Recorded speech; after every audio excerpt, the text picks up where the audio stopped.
People, Adam, you have to pan.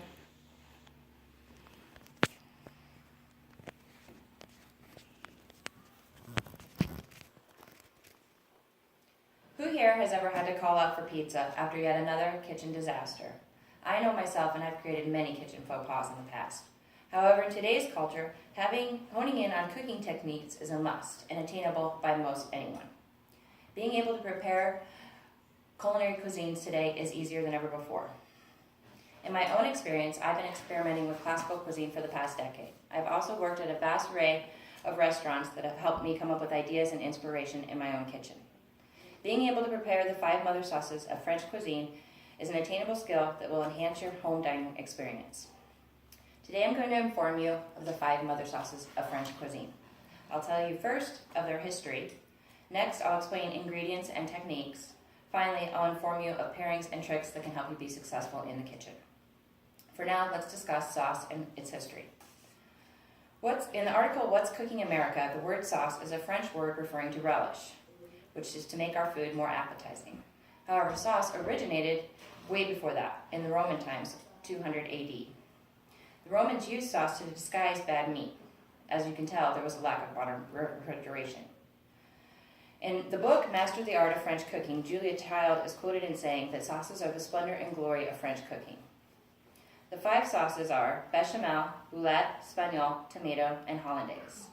And the word French and classical are interchangeable. Bechamel, a white sauce, is first noted by a maitre d' in the 17th century, Louis Marquis.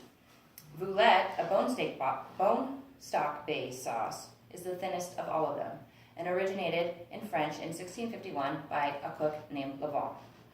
Espagnole, the brown sauce, not to be confused with Spain, is a brown sauce. It's believed to be called that due to the 16th century timeline where the French were considered blonde and the Spaniards were considered brown. Another interesting fact about Espagnole is that Catherine, King Henry VIII, is attributed to help creating this sauce. Catherine, the wife of King Henry VIII. Tomato sauce, or known by the French as sauteed tomato, is probably the most recognizable of all the sauces and the first you've ever tried. Hollandaise, recognized in the 19th century, also called butter sauce, originated in France around the 15th century, although it wasn't recognized until the 19th century. Now that we have introduced you to the 5 mother sauces, let's look at the ingredients and processes of preparation of these delicacies. I have here all of the ingredients, and although they deviate, they are all based off of a few things: an emulsifier, a roux, fat, and a butter base that's reduced. The only other thing you'll need, a good skillet and a whisk. Bechamel is a roux that is created with dairy. You can use milk or cream. A roux is a mixture of butter and flour.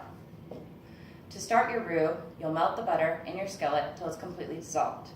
You'll then add in flour to make a base, and then slowly stir in your dairy, which would be milk or cream. You'll keep stirring with the whisk, never to turn your back on it, until it's completely dissolved and creates a sauce-like consistency. Roulette, the white stock base, is created with the roux as well. Roulette, you can use stock purchased from the store, or if you're really daring, you can create your own.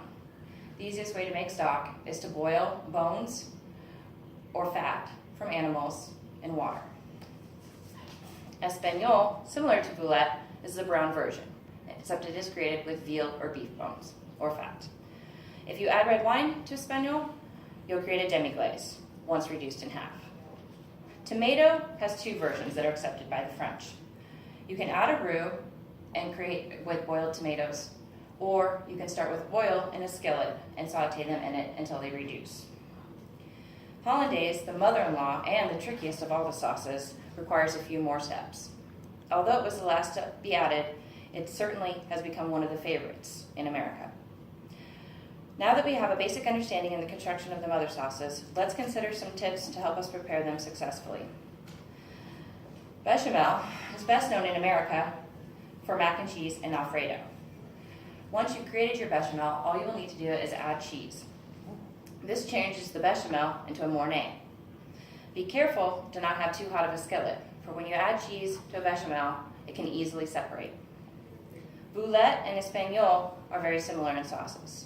All they use is different stock. Chicken, typically, or beef from veal and beef, yes. The pairings with them can be interchangeable. Boulette is usually used for gravies, whereas Espagnole is usually doctored up with wine, mushrooms, or bay leaves to create other well-known sauces, such as Bordelaise, Robert, or again, a demi-glace. Boulette Espagnole, you can add butter on top, and this will prevent the skin from forming, which can be a good tip for serving. Sauteed tomato or tomato sauce is the sauce that should be started for all beginners. It's one of the easiest to use and the most favored by Americans. To create this, boil tomatoes to get the skin off, and simmer for 40 minutes to get the acid out. Like all sauces, tomato is best with adding in garlic, wine, or cheese. Hollandaise, the richest and creamiest of all the sauces, is best paired with asparagus, fish, and eggs. This sauce carries a lot of flavors, so you can get crazy with it and add things like sriracha or Parmesan cheese to whatever flavor profile you'd like to build. The best trick in making hollandaise sauce is don't turn your back on it. It ruins and curdles quickly. Now that we've discussed in detail the 5 mother sauces and their uses, we've discussed terms that seem foreign, because they are, but the creation of these sauces is attainable by all home cooks and a skill worth adding to your kitchen repertoire. This info should offer some insight to the classical sauces. Take your time, experiment, and you should be able to master these sauces in no time. Okay, I totally skipped on how to make hollandaise. Like I didn't even explain how to make it. It's all right.